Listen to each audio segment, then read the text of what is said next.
ये हैं महाराष्ट्र के पुणे में रहने वाले मजहर शेख साहब, जिन्होंने अपने चेहरे पर मुहासों के लिए हकीम सुलेमान खान साहब का गौन मोरिंगा इस्तेमाल किया और अपनी सालों की मुहासों की समस्या में राहत पाई। इनकी जिंदगी में बदलाव की इस कहानी को देखने हम पहुंचे इनके घर पुणे के कोंडवा में धर्मावत नगर।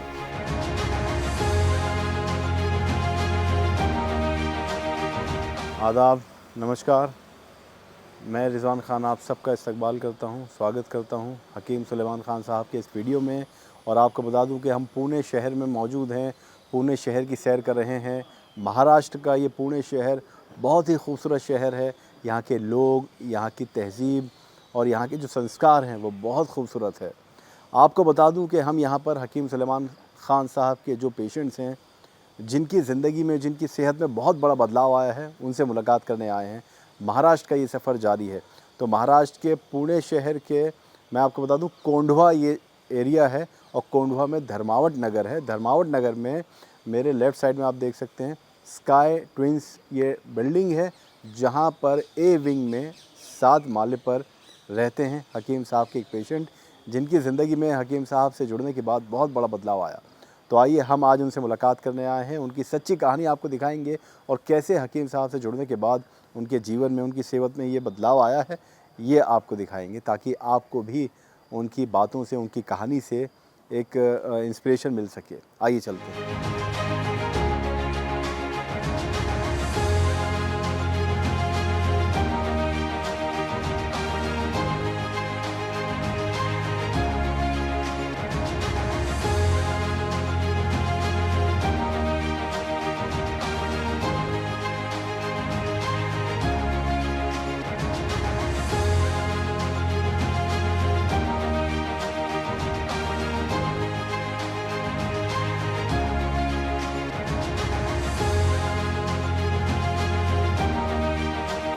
वालेकुम अस्सलाम। रिजवान खान जी करिए। अल्हम्दुलिल्लाह।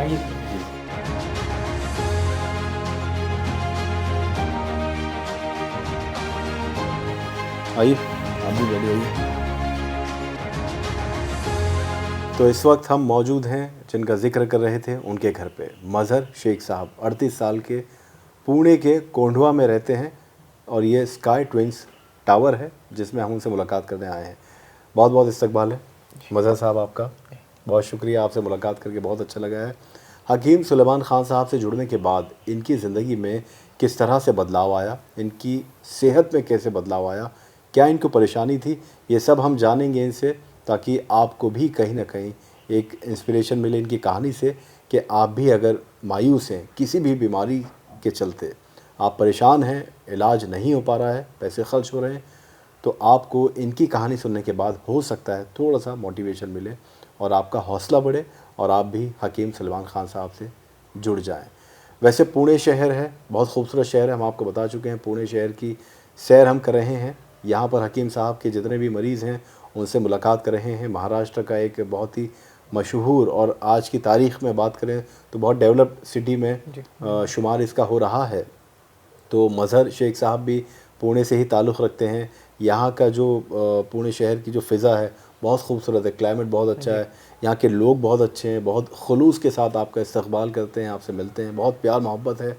तो हम मजहर शेख साहब से मुलाकात करने आए हैं, तो जानेंगे कि इनकी क्या कहानी थी। और पहले मैं उससे जानना चाहता हूँ मजहर साहब के पुणे शहर की ख़ासियत क्या है, उसके बारे में थोड़ा सा बताइए हमें। जी बिल्कुल, क्योंकि मैंने सुना है आप यहीं पैदा हुए, आपकी ये 5th जनरेशन है। जी बिल्कुल। तो आप ज़्यादा जानते होंगे। बिल्कुल बिल्कुल जी। तो जैसे पुणे जो है ऑक्सफोर्ड ऑफ ईस्ट पुणे को बताया जाता है, क्योंकि यहाँ पे बहुत ज़्यादा इंस्टीट्यूशंस है, एजुकेशनल इंस्टीट्यूशंस है और काफ़ी पुराने इंस्टीट्यूशंस है, जैसे कि फर्ग्यूसन कॉलेज जो है, जहाँ पे जो है कई जो पॉलिटिशियंस, कई नामी हस्तियाँ जो उन्होंने पढ़ाई की हुई है, पढ़ाई कंप्लीट की हुई है उनकी, तो उस वजह से पुणे जो है ऑक्सफोर्ड ऑफ ईस्ट कहा जाता है। और उस यहाँ पे जो है आईटी कंपनीज़ है और बीपीओ सेंटर्स है जो जॉब्स प्रोवाइड करते हैं लोगों को। तो जो लोग यहाँ पे पढ़ाई करने के लिए आते हैं तो वो यहीं पर रहकर जॉब्स भी उनको मुहैया हो जाती है, तो आसानी हो जाती है। और जैसे कि आपने कहा कि यहाँ पे लोग बहुत फ्रेंडली हैं, अभी से नहीं, काफ़ी पहले से।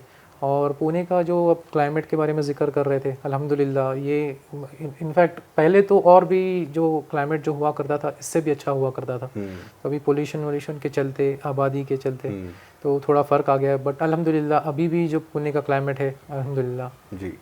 अच्छा, ये भी आपको बता दें कि महाराष्ट्र का पुणे शहर, यहाँ से लोग मुंबई माइग्रेट करते थे क्योंकि मुंबई बहुत करीब है, तकरीबन 150 किलोमीटर के आसपास होगा, 180 लेकिन आज की तारीख में मुंबई से लोग पुणे आके सेटल हो रहे हैं, चाहे वो जॉब के ताल्लुक से हो या रिहाइश के ताल्लुक से हो, क्योंकि मुंबई में आबादी इतनी बढ़ चुकी है, इतना कंजेशन हो चुका है और इतना ज़्यादा मतलब फास्ट पेस लाइफ है वहाँ की। यहाँ सुकून भरी और बहुत शांति है पुणे में। लोग यहाँ पर जो सुकून चाहते थे, जो तलाश करते थे, मुंबई में जो नहीं मिलता था, वो पुणे में मिल रहा है। इसलिए पुणे और भी कुछ 10-15 सालों में बहुत ज़्यादा डेवलप हुआ है। तो मजहर साहब, आपसे ये जानना चाहेंगे, मैं नहीं समझता 38 साल की आपकी एज है अभी, और 38 साल की उम्र में कोई आपकी मेडिकल हिस्ट्री रही होगी या किसी तरह की आपकी परेशानी आपको रही होगी? नहीं, बिल्कुल नहीं, वैसी तो कोई बात नहीं थी, पर जो मुझे पिंपल्स की काफ़ी शिकायत थी। अच्छा। और उसके चलते जो स्कार्स हुए थे चेहरे पर, तो वो जा नहीं पा रहे थे। मैंने बहुत कोशिशें की, बहुत सी दवाइयाँ ट्राई की, पर कुछ हो नहीं पा रहा था। पर जो है, हम लोग हकीम साहब का प्रोग्राम काफ़ी टाइम से देखा करते थे, तो वो अक्सर नुस्खे बताया करते थे। पर एक मर्तबा जैसे ही उन्होंने गोंद मोरिंगा का नाम बताया कि इससे जो है मतलब चेहरे की ही नहीं, काफ़ी चीज़ें में जो है वो तकलीफ़ें दूर हो जाती हैं, जैसे बालों के लिए भी है, आँखों के लिए भी है वो जी। और ख़ासकर स्किन के लिए है। स्किन प्रॉब्लम्स के लिए गोंद मोरिंगा बहुत अच्छा होता है।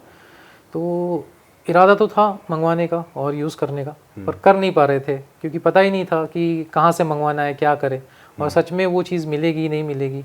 तो एक मर्तबा फिर कोविड के दौरान मेरे अम्मी को कुछ शिकायत थी, जैसे वीकनेस की, और मतलब वो काफ़ी मतलब परेशान लग रही थी मुझे, क्योंकि उनको इंटरनली कुछ अच्छा नहीं लग रहा था। अच्छा।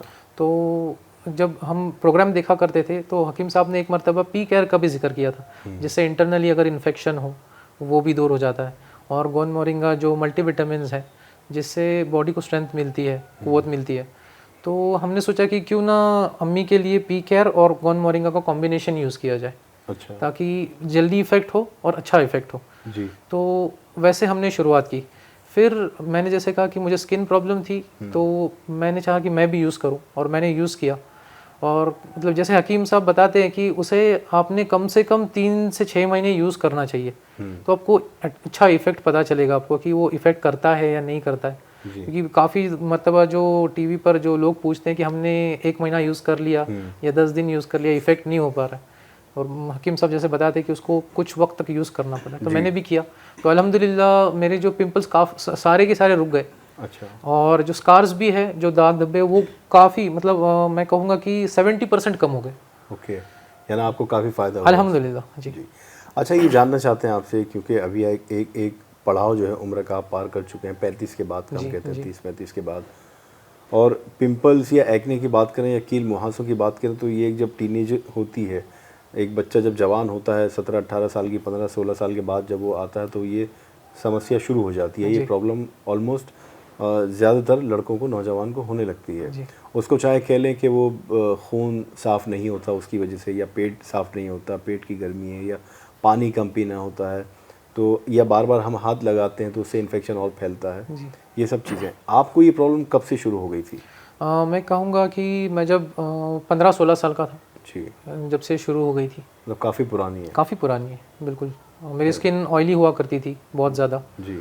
और जैसे हम इंडियंस जो है वो डाइट का ख्याल बिल्कुल नहीं रखते। खाना अलग होता है, मतलब सिर्फ खाने से मतलब और डाइट से उसका कोई कनेक्शन नहीं होता। जी।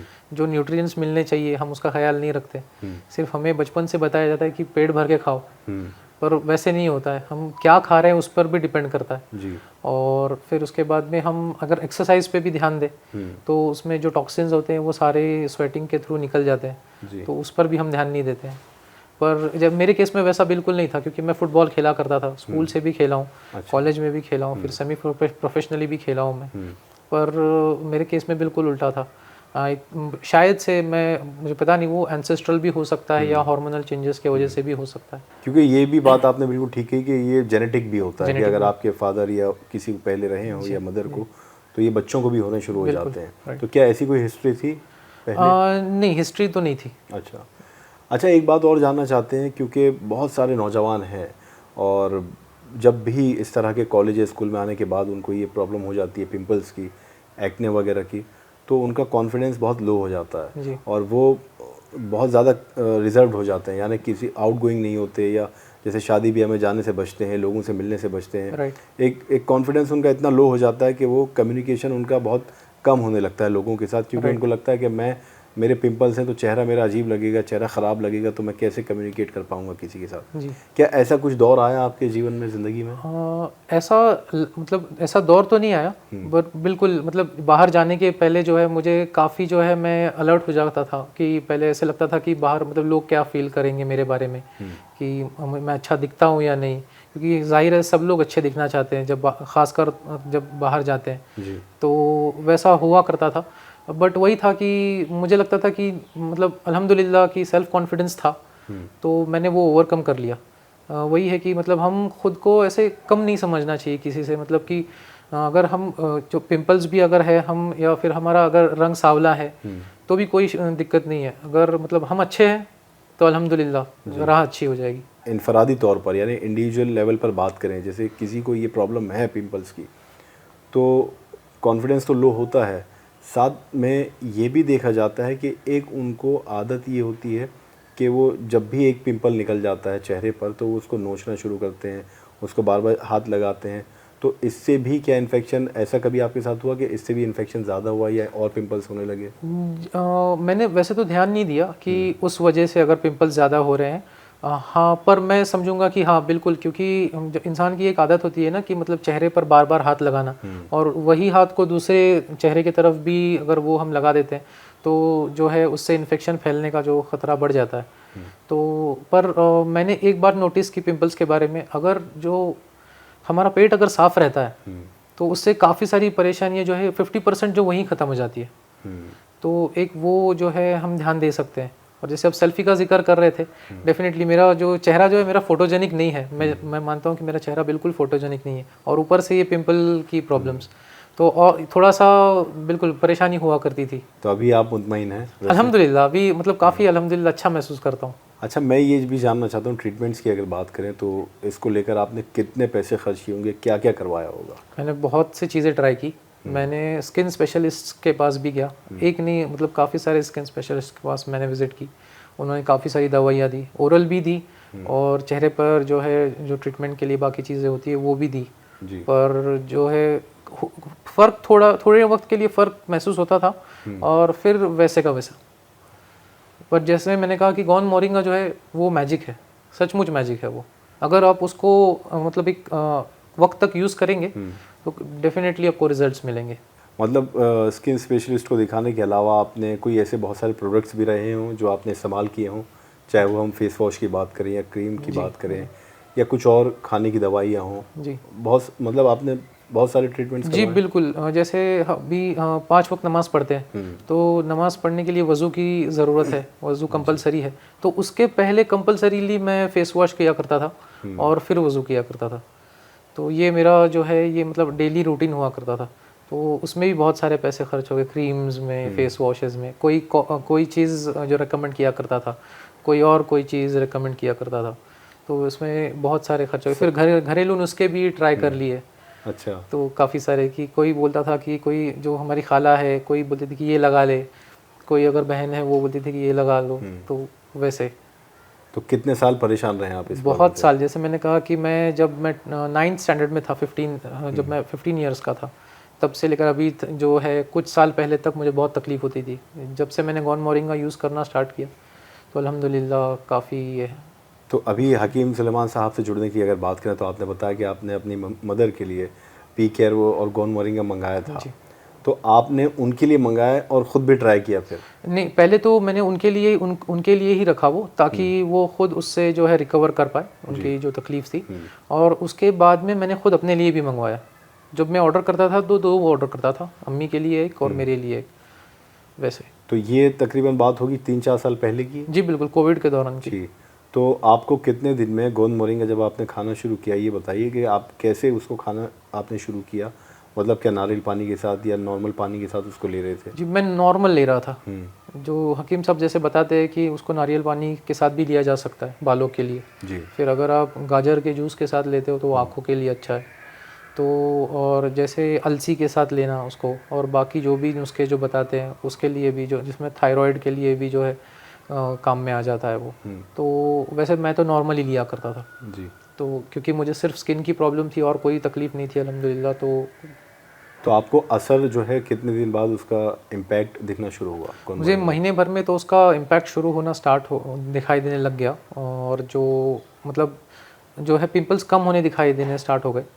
और फिर धीरे धीरे जो है मेरे कॉम्प्लेक्शन में भी जो है वो डिफरेंस नज़र आना शुरू हो गया था। अच्छा, यानी जो स्कार्स वगैरह थे या ब्लैक स्पॉट थे वो कम होने जी बिल्कुल। तो आपका कॉम्प्लेक्शन थोड़ा फेयर होने लगा? बिल्कुल।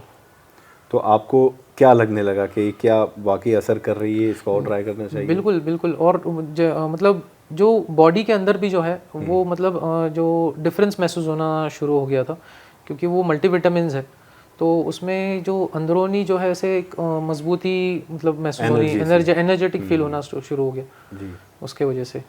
अच्छा, वैसे जैसे हम यूथ की बात करें अगर, तो जितने यूथ्स हैं वो ख़ास तौर पर हम आयुर्वेद की बात करें या ऑल्टरनेट मेडिसिन की बात करें, हर्बल ट्रीटमेंट की बात करें, तो बहुत ज़्यादा रुझान नहीं है। यूनानी की बात करें, वो ये समझते हैं कि जो एलोपैथी है या जो साइंटिफिकली प्रूवन है उसको इस्तेमाल किया जाए, वो ट्रीटमेंट लिया जाए, वो बेटर है। जैसे आजकल लेज़र सर्जरी भी आ गई है, स्किन स्पेशलिस्ट या डर्मेटोलॉजिस्ट जो होते हैं वो रेकमेंड भी करते हैं, बहुत ज़्यादा स्किन अगर किसी की ख़राब है तो वो भी लोग ट्राई करते हैं। तो आप, क्योंकि अभी भी आपकी एज जो है वो बहुत ज़्यादा नहीं है, आपको कैसे यकीन हुआ कि इसके इस्तेमाल करने के बाद, क्योंकि अगर हकीम साहब ने कहा और आपने सुना तो एक विश्वास भी होता है कि मैं यूनानी है, इससे क्या फ़ायदा होगा, क्या फ़र्क पड़ेगा, तो खामखा क्यों टाइम वेस्ट करूं। और क्योंकि यूनानी जो है वो थोड़ा सा सब्र का इलाज होता है, यानी पेशेंस ज़रूरी है रखना। तो ये आपके अंदर डेडिकेशन कैसे पैदा हुआ कि नहीं मैं यूज़ करूँगा तो मुझे पूरा यकीन है कि मैं इससे ठीक हो सकता हूँ? जी, डेडिकेशन तो पहले से ही था, इसी चीज़ के लिए नहीं बट और भी चीज़ों के लिए, क्योंकि मुझे जो है ना, मुझे गार्डनिंग में और फार्मिंग में बहुत इंटरेस्ट है। तो मैं एग्जांपल देना चाहूँगा कि जैसे हम सॉइल में जब फार्मिंग करते हैं तो हम केमिकल फर्टिलाइजर्स अगर यूज़ करते हैं इमीडिएट रिजल्ट मिल जाता है, लेकिन वो जो उसके जो क्रॉप्स होते हैं, उसके जो फल होते हैं वो बॉडी के लिए अच्छे नहीं होते हैं। तो उसी तरह सेम वे तो मतलब उसकी मिट्टी भी जो है वो कुछ वक्त के बाद में ख़राब होनी स्टार्ट हो जाती है, बाद में वो जो मिट्टी है वो उपजाऊ नहीं रहती है। तो वो मुझे ध्यान में था, और जो सब लोग पहले बड़े बताया करते थे कि जो आयुर्वेदिक होता है या यूनानी जो दवाइयाँ होती है जो धीरे असर करती है पर लंबे मतलब लॉन्ग टर्म में जो है बेनिफिशियल होती है वो। तो वो जो एक जो था वो मेरे दिमाग में था, और मैं जब हकीम साहब बताया करते थे, जो पहले तो हम लोगों को ऐसा लगता था कि ही इज़ जस्ट अनदर हकीम, मतलब ये भी आए हैं टीवी पर और ये भी बताकर दूसरों की तरह चले जाएंगे, तो कुछ काम नहीं करेगा। बट गॉन मोरिंगा के बारे में सुनने के बाद में, खुद पर आजमाने के बाद में तब समझ में आया कि ये जो है बिल्कुल वाकई जो है मतलब यूनानी जो दवाइयाँ होती है और आयुर्वेदिक जो मतलब नेचुरल चीज़ है जो इफ़ेक्ट करती है, बट आपको उसके लिए थोड़ा सा वक्त देना होता है। तो वैसे ही तो आपने खुद एक्सपीरियंस किया हुआ है। अच्छा, चेहरे पे जब आपके बहुत ज़्यादा पिंपल्स आते थे, जैसे अभी मैं स्पॉट्स भी देख सकता हूँ, बिल्कुल, तो आपको क्या आदत थी उसको नोचने की, और नोच के जैसे होती है कील, हाँ उसको बाहर निकालने जी की? बिल्कुल सबको होती है वो जो जिन लोगों को पिंपल की प्रॉब्लम होती है और जिनको नहीं भी होती है, तो वो एक जो है ना कि खुद के बारे में मतलब उनको ये होता है कि मेरे चेहरे पर एक भी पिंपल ना है, मेरा चेहरा साफ हो। तो जिनको नहीं भी होती है वो टेंड करेगा कि मतलब मैं हाथ लगा के उसको दबा कर निकाल लूँ ताकि उससे जल्दी छुटकारा मिल जाए।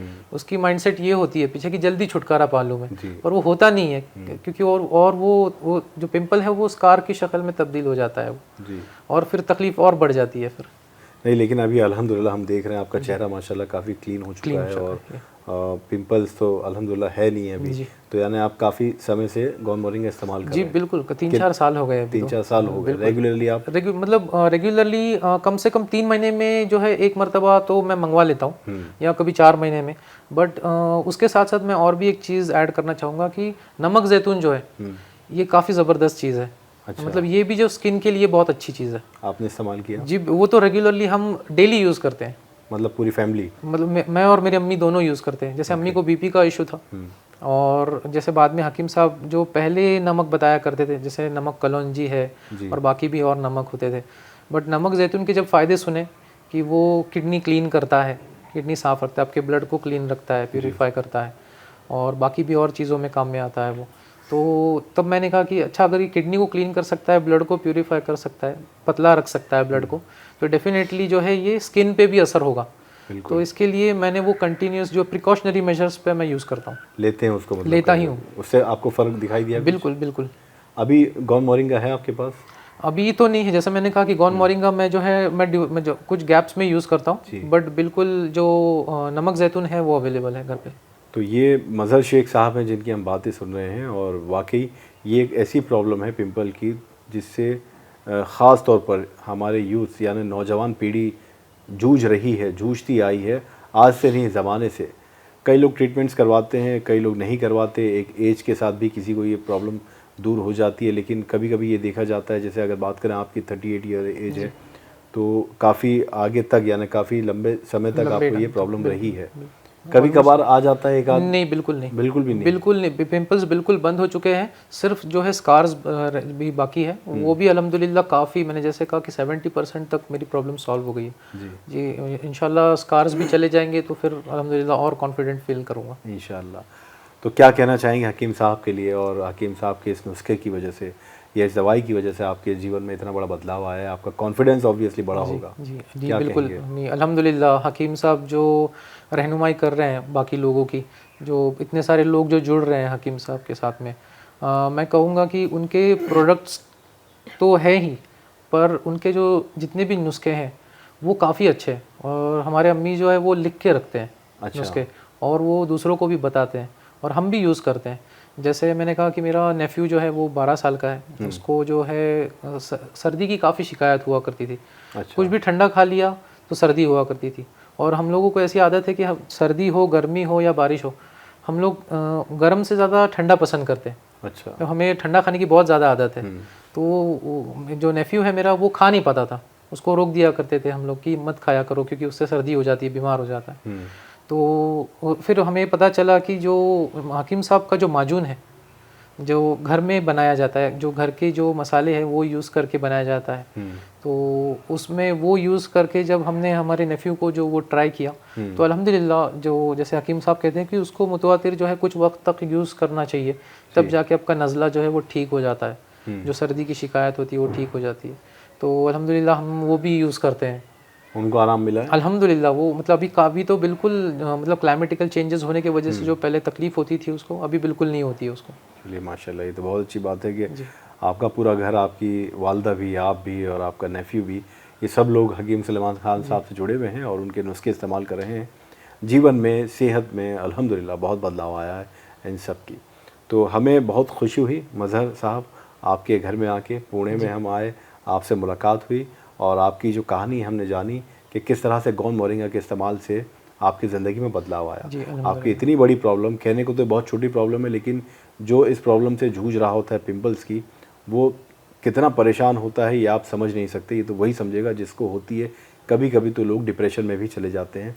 जाने से पहले एक चीज़ और जानना चाहूँगा कि गौन मोरिंगा के इस्तेमाल से आपने जैसे कहा, एक तो ये पिंपल्स की शिकायत आपकी ख़त्म हो गई और एनर्जेटिक आप फील करने लगे, इसके अलावा भी कुछ और बदलाव या कुछ और पॉजिटिव चेंजेस आपको नज़र आए? जैसे बालों की बात करें या किसी और तरह की बात करें, या पेट की बात करें, या बॉडी में किसी और तरह की पॉजिटिव चेंजेस आए? मैंने ऐसा बालों के बारे में तो महसूस नहीं किया, क्योंकि मेरा कंसंट्रेशन जो था वो सारा जो चेहरे पर था। मैं चाहता था कि सिर्फ मेरे पिंपल्स चले जाए और मेरे स्कार्स दूर हो जाए, और मैं उसमें इंटरेस्टेड था, तो मैंने ऐसे कभी ज़्यादातर ध्यान नहीं दिया। बट जैसे मैंने आपको बताया कि बिल्कुल अंदर से एनर्जेटिक महसूस करता हूँ, और वो खाने के बाद में ऐसा लगता है कि मतलब मैंने मतलब कुछ जो ग़िज़ा खाई है मतलब पेट में गई है, और मतलब वो आप अगर खाली पेट सुबह लेते हो तो कभी कभी हो जाता है कि हम नाश्ते के बगैर भी कभी ले लेते हैं कि वक्त नहीं मिल पाता है, तो फिर भी आपको फील नहीं होता है कि मैंने आज नाश्ता नहीं किया, क्योंकि अगर आपको यूज़ टू हो जाते हो वो चीज़ के, तो आपको उसके इफ़ेक्ट्स आपके बॉडी पर समझने आने शुरू हो जाते हैं। जी। अच्छा, हम ये तो पूछना ही भूल गए आपसे कि आप करते क्या हैं पुणे में?